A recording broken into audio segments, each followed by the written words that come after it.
우리는 독재 시대를 경험해 오면서 자유가 얼마나 소중한 것인가 하는 것을 이론으로가 아니라 몸으로 체득했습니다. 정말 유신 시대에는 말 한마디 잘못해가지고 차 한 잔 마시고 막걸리 한 잔 마시다가 한 말들이 밖으로 새나가서 간첩이 되기도 하고요. 모진 고문을 당하기도 하고 또 감옥에 갇히는 그런 경우도 있었습니다. 요즘은 무슨 사건이 일어나면 성명사가 하도 많이 나와서 다 읽지도 못해요. 근데 80년대에는 성명사 하나 쓰려면 밤새도록 가리방이라는 거 아시죠? 가리방 긁어가지고 복사기도 없어가지고 이렇게 하나씩 등사기를 밀어가지고 콧잔등에 시커멓게 묶어버려서 그 다음날 아침에 이제 잘 보이지도 않는 그 성명서 딱 하나 읽으면 뒤에 형사가 있다가 쇠고랑 딱 채워서 구속시키고 뭐 그런 시절을 우리가 겪어왔습니다. 내 생각을 마음대로 말할 수 없다는 것, 내가 생각할 자유, 말할 자유를 빼앗겼다는 것이 얼마나 우리에게 처참한 것인가 하는 것을 우리가 직접 경험해 왔습니다. 인간에게 있어서 자유를 탈취하면, 인간에게서 자유를 빼앗아 버리면 우리는 더 이상 인간이 아니고 요즘 유행어 중에 가장 뜨는 말이 뭐예요? 개, 돼지가 되는 거예요. 사람에게서 먹고 편하게 살 수 있는 것도 중요하지만 그 속에서 자유를 쟁취해버리면, 자유를 빼앗아버리면 더 이상 사람일 수가 없는 그런 동물로 전락을 해버리는 겁니다. 옛날에 학생운동이 한때는 사회주의에 북한 쪽에 이렇게 경도된 흐름이 있었어요. 자본주의가 너무 불평등하고 너무 모순이 많고 그러다 보니까 조금 가난하지만 평등을 지향하는 사회주의, 또 북한의 사회에 대해서 동경하는 그런 흐름들이 있었습니다. 그러나 아무리 자본주의가 힘과 자본에 의해서 모순이 있다 하더라도, 그러나 자유가 없는, 어렸을 때부터 한 가지 사회체제를 계속해서 학습하고 세뇌당하는, 그리고 말할 자유가 제한되어 있는 북한과 남한 중에 어떤 걸 선택할 거 물어보면 저는 절대로 북한을 선택하지 않습니다. 왜냐하면 우리 사회가 악마적인 요소가 있긴 하지만, 그러나 인간으로부터 자유가 거세된, 내가 생각하고 내 생각을 말하고 내 생각을 실천할 수 있는 자유가 현저하게 제약된 그런 사회에서 저는 못 살 것 같아요. 자유는 그만큼 인간과 생명과 역사를 본질적으로 규정하는 가장 중요한 요소가 되는 겁니다.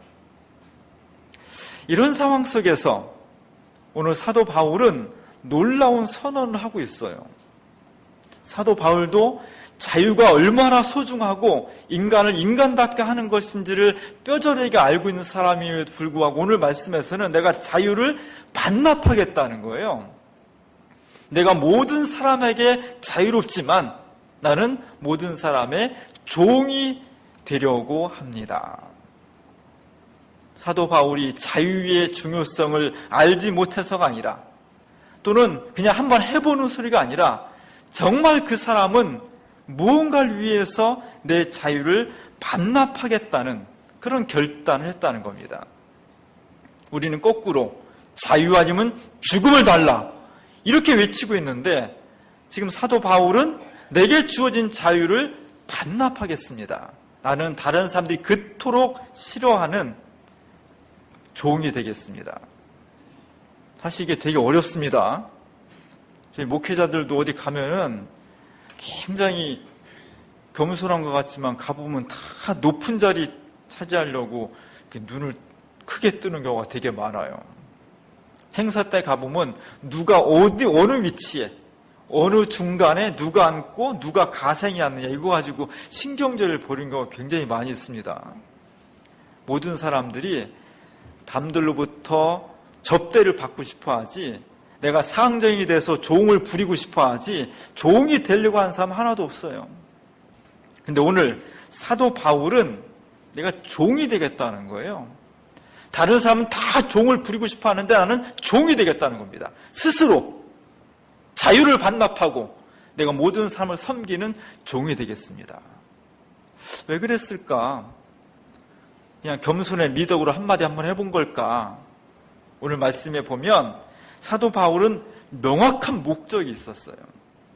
왜 그랬느냐면 자유를 반납하면서까지 인간을 인간답게 하는, 이걸 빼버리면 인간이 아닌 너무나 소중한 이 자유를 반납하면서까지 사도 바울이 했고자 했던, 얻고자 했던 것이 있었다는 거예요. 그거는 뭐냐면 내가 사람을 얻고자 한다. 사람을 얻고자 하는 것이 사도 바울이 가졌던 명확한 목적이었습니다. 사람을 얻는다는 것은 오늘 우리로 표현하면 보통 이런 거죠. 연인을 얻는다든지 아내나 남편 얻는다든지 아니면 좋은 관계를 형성한다든지 우정을 만든다든지 특별한 관계를 만드는 거, 이 정도의 의미를 가지고 있습니다. 거기에 죽고 살고란 그런 어떤 심각한 의미는 지금 우리말에는 들어있지 않아요. 내가 저 사람 얻으려고 하면 죽고 살고 이런 의미는 안 들어있어요. 그러나 성경이 쓰여지던 이 당시에 내가 사람을 얻고자 한다는 것은 죽음과 삶 속에서 생명을 구원한다는 거예요. 하나님 앞에 우리가 모두가 마지막 심판대 섰을 때 영원한 형벌을 받을 수밖에 없는, 저주의 운명 속에 빠져들 수밖에 없는 그 사람을 내가 특별한 관계를 통해서 끄집어내서 구원과 생명과 이런 곳으로 옮겨 놓는다는 것, 그 의미가 여기에 들어가 있는 겁니다. 우리는 지금 21세기에 살아가면서 천문학적인 자본이 발달하고 또 우주를 탐험하고 인간의 유전자 세포까지 다 밝혀내는 그런 첨단 과학의 시대에 심판과 죽음의 공포, 지옥의 유황불에 떨어져서 이런 공포가 이미 다 사라져 버렸죠. 기독교 신앙도 그런 세상 속에서 처음 신앙인들이 가졌던 죽음의 공포를 많이 없애버렸습니다. 그래서 기독교가 굉장히 도덕화되어 있어요. 그러나 이 성경을 쓰는 2000년 전의 기독교는, 일반적인 사람들의 사고방식은 사람이 죽으면 하나님 앞에 단독자로 설 것이고 그 하나님 앞에서 심판을 받는다는 겁니다. 한 사람은 구원으로, 또 어떤 사람은 영원한 지옥불로. 이것이 일상생활이었어요. 2000년 전뿐만 아니라 500년 전에 마틴 루터, 종교개혁을 진행하던 마틴 루터도 늘 고민하던 것이 내가 악마한테 끌려가지 않기 위해서 그는 사투를 벌인 거예요. 불과 몇백 년 전까지만 하더라도 모든 이 시대 사람들은 서양이나 동양이나 사람이 죽어서 심판받지 않기 위해서 정말 각고의 노력을 했던 겁니다. 그 죽음의 공포가, 유황불의 지옥의 공포가 그냥 전설의 고향에 나오는 그런 것이 아니라 날마다 삶 속에 내가 피부로 느낄 수 있는 그런 공포였어요. 그런 두려움 속에 있던 사람들을 오늘 사도 바울이 내가 사람을 얻는다라는 것은 그런 공포에 있는 사람들, 그렇게 심판받을 사람을 딱 손을 잡고 생명으로 인도해 낸다는 겁니다. 이것이 사람을 얻고자 한다는 것의 표현이었어요. 오늘 제가 최후의 심판, 미켈란젤로가 그렸던 바티칸 시스티나 소성당 벽에 그렸던 거대한 최후의 심판이라는 그 프레스코화의 중간에, 예수님 발 밑에 중간쯤 보면 심판을 맞이한 사람의 공포에 어린 얼굴이 있습니다. 옆으로 사람들이 지옥에 떨어져 가고 있고, 지옥에 안 가려고 발버둥을 치는데 지옥의 사자들이 발을 끄집어 당기고 몽둥이로 치면서 그렇게 심판 구덩이로 끌고 들어갑니다. 지금 저 사람들 지금 심판을 당하는 거예요. 그 현실을 보면서 발밑에 지옥의 현실이 너무너무 끔찍한 거예요. 차마 눈뜨고 볼 수 없는, 온몸이 전율이 오르는, 그러나 아무리 발버둥 쳐도 이제는 그 현실을 벗어날 수 없는 이런 공포, 이런 것들이 지금 몸을 움츠리고 있는 저 사람의 몸 속에서, 그리고 한 손으로 눈을 가리고 차마 현실을 볼 수 없는 저 사람의 얼굴 속에서 이 죽음의 공포가, 심판의 공포가 적나라하게 드러나고 있는 겁니다. 사실 중세 유럽은 1000년 동안 사람들을 어떻게 교회로 끌어모았냐면, 너 교회 안 다니면 저렇게 무서운 심판을 받고 지옥 가. 그러니까 교회 다녀야 돼. 이렇게 해서 성당으로 많은 사람을 끌어모았습니다. 중세가 끝나고 근대가 시작되었다는 것은 그렇게 1000년 동안 유지되었던 협박하는, 공포를 조장해서 사람들을 끌어모으는 중세 기독교가 끝났다는 얘기예요. 그리고 이제 거기서 벗어난 기독교는 훨씬 그 공포가 아니라 도덕, 행복하게, 축복, 이런 곳으로 변화가 된 겁니다. 한편으로는 그런 협박에 대해서 우리가 벗어났다는 것이 다행스럽기도 해요. 그러나 가만히 생각하면 정말 우리는 죽음의 공포를 없애도 되는 걸까? 지옥의 공포라는 것을 단지 무지몽매한 시대의 전유물이라고 그렇게 간단히 처리해 버려도 되는 걸까? 이런 물음들을 가질 수밖에 없는 겁니다. 그런 상황 속에서 오늘 사도 바울이 내가 사람을 얻기 위해서 내 자유를 반납한다는 거예요. 사도 바울이 고민하고 있습니다. 어떻게 하면 다른 사람들은 자기 성공을 위해서, 출세를 위해서, 많은 업적을 위해서, 건강을 위해서, 부자 되기 위해서 날마다 고민하는데 사도 바울의 고민은 그것이 고민이 아니었어요. 그건 다 쓰레기 같은 거였더래요. 그건 다 배선물로 여긴다는 거였습니다. 단 한 가지 고민은 내가 어떻게 하면은 사람들을 얻고자 할까? 내가 어떻게 하면은 죽음으로 끌려가는 저 사람들을 한 사람이라도 구원할 수 있을까? 이것이 사도 바울의 유일한 고민이었고 기도 제목이었습니다. 이것을 위해서라면 나는 모든 것을 다 희생할 수 있어. 모든 것을 다 부인할 수 있어. 이것이 사도 바울의 고백이었습니다. 그래서 오늘 말씀에 보면 내가 사람을 얻고자 한다면, 내가 사람을 한 사람이라도 더 구원시키고자 한다면 나는 율법주의자가 아니지만 내가 율법주의자가 될 수 있겠습니다. 내가 저 사람을 구원하기 위해서 내가 유대 민족주의가 된다면 나는 유대 민족주의자가 아니지만 그렇게 내가 행동할 수 있겠습니다.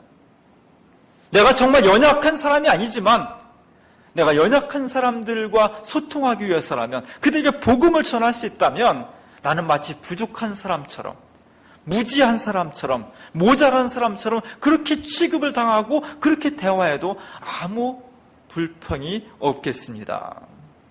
이런 고백을 지금 우리에게 하고 있는 거예요. 그리고 사도 바울은 실제로 그렇게 살았습니다.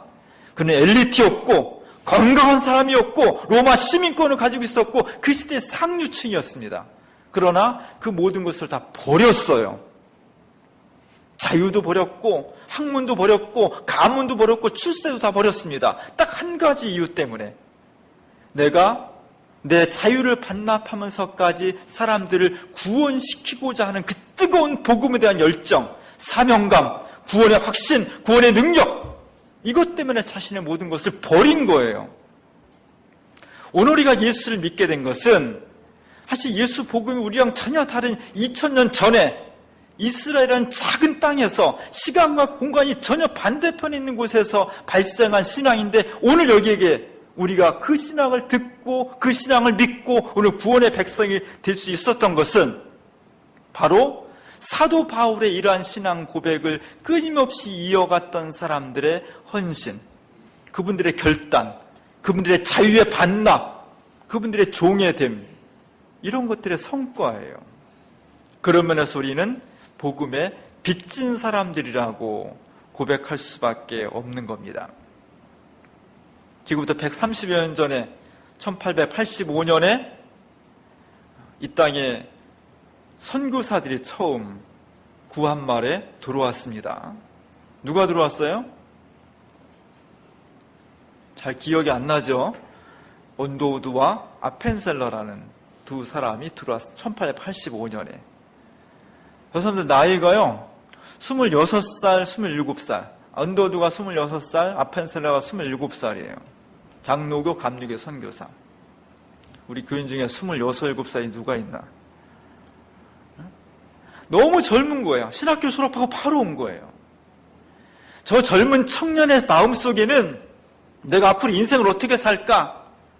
열심히 공부하고 열심히 노력해서 돈도 많이 벌고 예쁜 아내 얻어서 가정을 꾸리고 이 미국이란 큰 땅에서 훌륭한 목회자가 되고 교회를 크게 성장시키고 세계를 구원하고 뭐 이런 수많은 꿈들이 있었겠죠. 근데 그들의 인생의 방향을 조선이라는 듣도 보도 못한 저 동방에 배를 막 2달씩 타고 와야 되는, 그리고 문화도 틀리고 음식도 틀리고 집도 틀리고 모든 것이 다른 이 땅에 와야 되는 결단하는 순간 이 두 사람의 꿈, 성공의 출세의 욕망, 가족관계, 친구관계 모든 거 다 끊어버리는 거예요. 모든 게 다 없어지는 겁니다. 그 결단을 하고 이 땅에 왔어요. 언더우드 가족 사진을 보면 참 안 어울리는 사진이었는데 되게 안 어울리죠? 저런 모습. 아펜셀러는 굉장히 멋진 모습이에요. 아펜셀러는 굉장히 지적이고 굉장히 멋있는 청년이었습니다. 그럼에도 불구하고 자기의 모든 관계와 꿈을 다 버리고 이 땅에 올 수 있었던 것은 오직 하나, 복음이 들어가지 않은 조선이라는 조금 듣도 보도 못한 곳에 가서 내가 예수 그리스도의 복음을 증언해야 되겠다. 오늘 사도 바울 식으로 하면 내가 이것도 하고 싶고 저것도 하고 싶고 많은 욕망과 꿈이 있지만 다 버리고 오직 더 한 사람을 얻고자 내 결정을, 내 인생의 방향을 조선이라는 곳에 가서 복음을 전하기로 결정한 것, 그 결과가 오늘 한국 교회가 만들어진 것이고 오늘 그 복음을 통해서 여러분이나 저나 기독교인이 될 수 있었던 겁니다. 오늘 우리는 그런 빚진 사람들이에요. 그들의 헌신 때문에.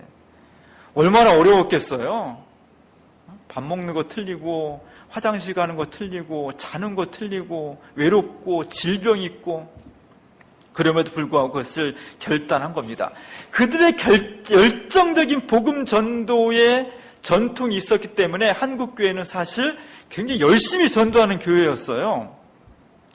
그래서 옛날에는 노방전도도 많았습니다. 길거리에 막 전도하고 예수 믿으시 하고, 어떤 때는 막 집집마다 찾아다니면서 막 노크를 해야 문 안 열으면 막 그냥 계속 노크해서 축구 전도도 막 하죠. 어떤 때 막 소금 뿌리고 막 이러는데도 전철 안에서 버스 안에서 뭐 역전 앞에서 막 북두들기면서 전도도 하고요.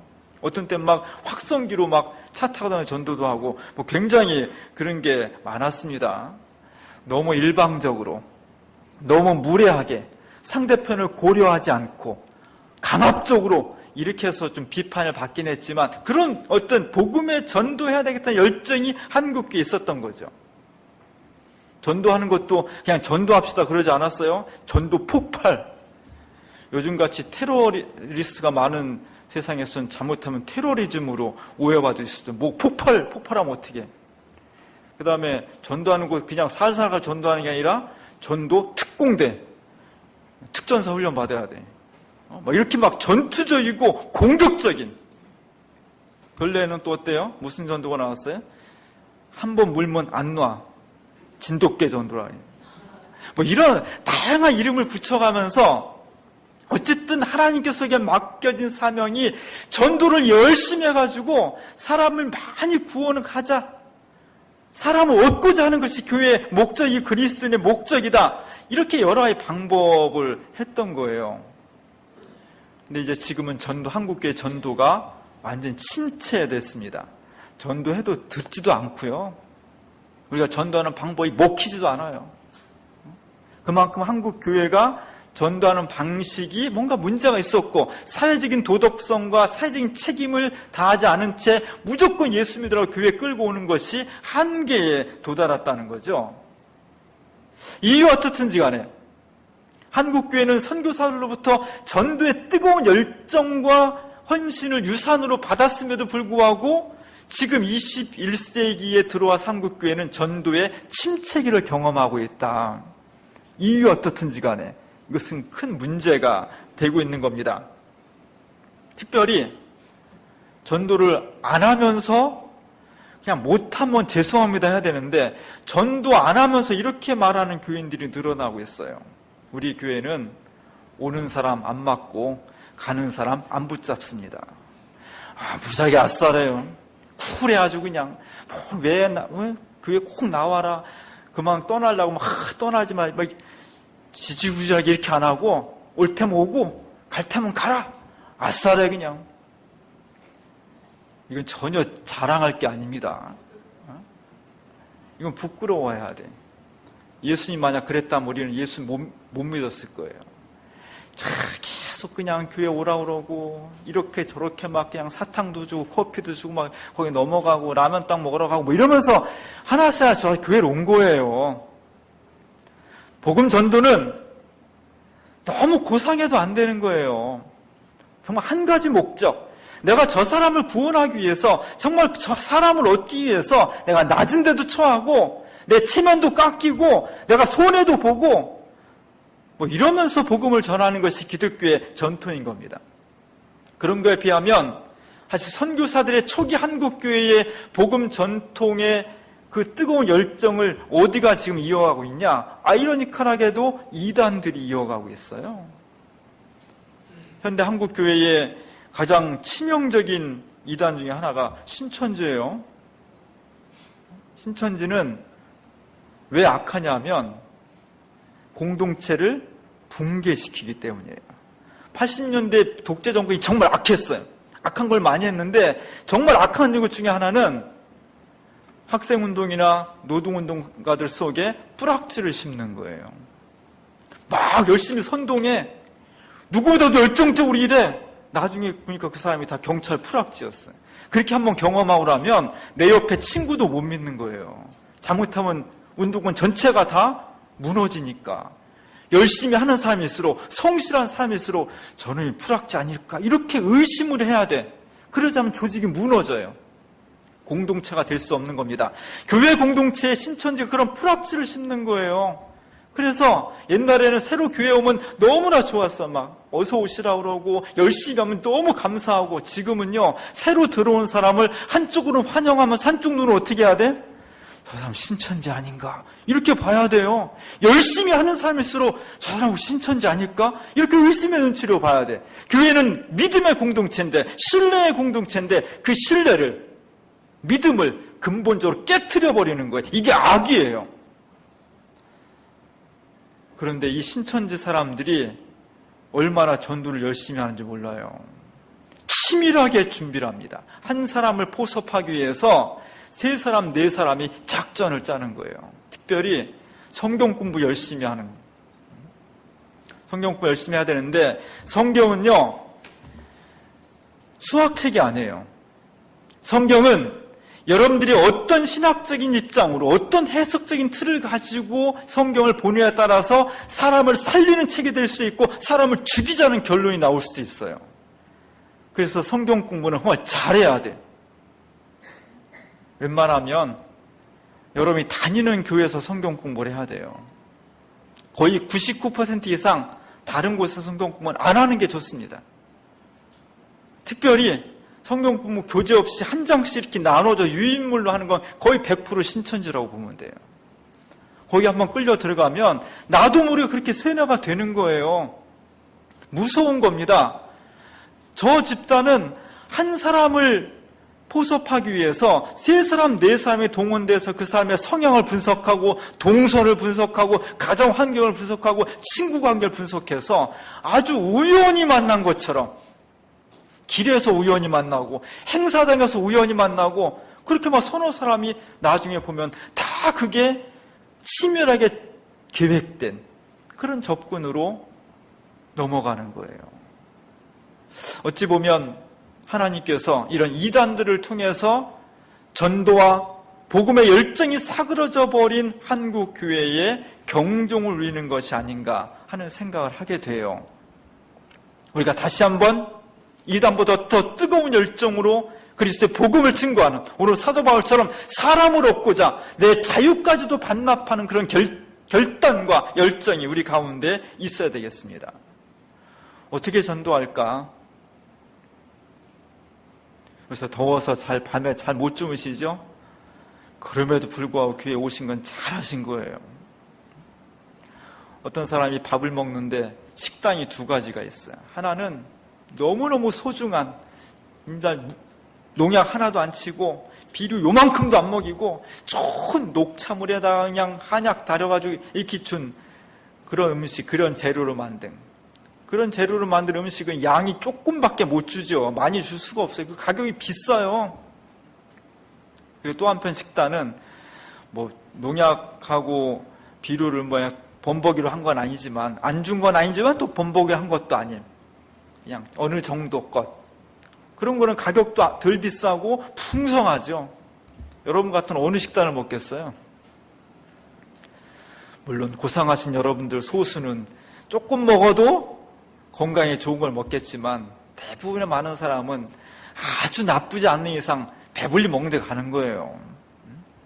물론 양보다 질이 좋지만 양도 어느 정도 확보가 돼야 되는 거죠. 저는 우리 주민교회가 올해가 43주년이었잖아요. 우리는 양보다는 질을 추구하는 그런 교회입니다. 그럼에도 불구하고 40년 넘은 역사를 가지고 있는 주민교회의 양적인 적정성은 어느 정도 돼야 되는 걸까를 고민해야 돼요. 우리는 그런 거 고민 안 하고 그냥 열심히 합니다. 물론 그런 자세도 좋지만, 정말 40여 년 된 교회로서의 양적인, 우리가 해야 될 선교의 사명을 감당하기 위해서 우리가 어떤 열정을 가지고 전도를 해야 되는 것인지, 그런 것도 좀 고민을 해야 되는 거예요. 좀 고민을 했으면 좋겠어요. 전도에 열정이 좀 생겼으면 좋겠습니다. 어떻게 하면 좋을까? 솔직히 저도 바울만큼 할 수가 없어요. 그럴 자신이 없어요. 바울처럼, 제가 사도 바울처럼 뜨거운 열정도 못 따라가고, 목숨을 걸고 막 그렇게 하기에 너무 부족하고요. 또 내 자유를 다 반납하면서까지 그렇게 하긴 참 어렵다. 여러분도 제가 그 정도까지 요구하지는 않겠습니다. 근데 사실 전도는 어려운 건 아니에요. 그냥 이렇게 하면 돼요. 내가 믿는 예수님이 난 이런 면이 좋더라. 노래도 있잖아. 예수님이 좋은 걸 어떡합니까? 그런 거 하는 거예요. 난 예수 믿으니까 이런 게 좋더라. 마음에 평안 없고, 내가 기도하면 100%는 아니지만 이런 거 들어주시고, 내가 주민교회 다니니까 이런 점들이 좋더라. 그 좋은 점을 사람들한테 이야기하는 게 전도예요. 나는 아무리 생각해봐도 예수님 믿는데 하나도 좋은 게 없습니다. 그래서 예수 안 믿어야 돼. 그럼 고문이에요, 고문. 그거는. 나는 주민교회 다니는데 아무리 생각해봐도 좋은 게 한 가지도 없어. 그 교회, 다른 교회 다녀야 돼요. 그건 서로 피곤한 거예요. 100% 좋진 않지만 하나님 믿으니까 이런 게 좋습니다. 100% 만족하지는 않지만 내가 주민교회 다니니까 이런 점이 참 좋아요. 이것을 그냥 속으로만 끙끙거리고 간직하고 있지 말고 말을 하는 거예요. 대놓고 말해도 좋고 은근히 말해도 좋아요. 요즘은 은근히 자랑하는 게 유행이에요. 우리 청년들 입사 시험 볼 때 뭐가 본인의 단점이 뭐라고 생각합니까? 저는 완벽주의자가 단점인 것 같습니다. 이게 단점을 말하는 건지 자랑을 하는 건지 모르겠어요. 어떤 사람도 이렇게 말하는 사람도 있어요. 요즘 수능이 참 영어가 어려워졌습니다. 오래간만에 풀어봤더니 2문제나 틀렸네요. 세월 앞에 장사 없습니다. 이게 한탄인지 모르겠지. 해외에서 제가 대학원 2개 했더니 기부금 내라고 그냥 전화가 너무 많이 와서 정말 좀 짜증납니다.